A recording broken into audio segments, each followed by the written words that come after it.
chapter 7.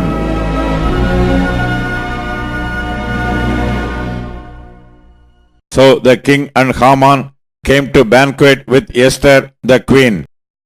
And the king said again unto Esther on the second day at the banquet of wine, What is thy petition, Queen Esther?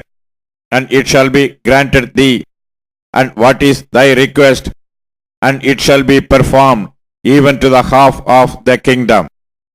Then Esther the queen answered and said, If I have found favor in thy sight, O king, and if it please the king, let my life be given me at my petition, and my people at my request.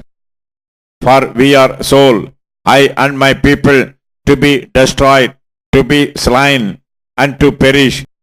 But if we had been sold for bondmen and bondwomen, I had held my tongue, although the enemy could not countervail the king's damage. Then the king Ahasuerus answered and said unto Esther the queen, Who is he, and where is he that durst presume in his heart to do so?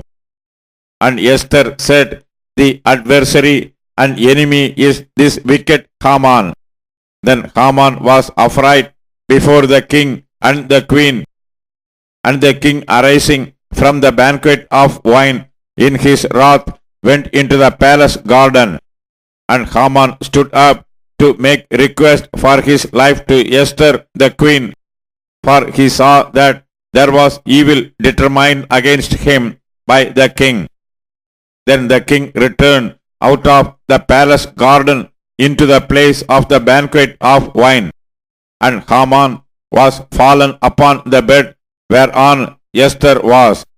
Then said the king, Will he force the queen also before me in the house? As the word went out of the king's mouth, they covered Haman's face.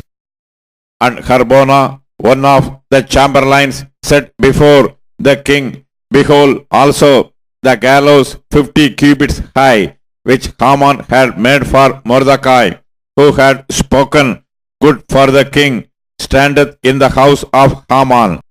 Then the king said, Hang him thereon.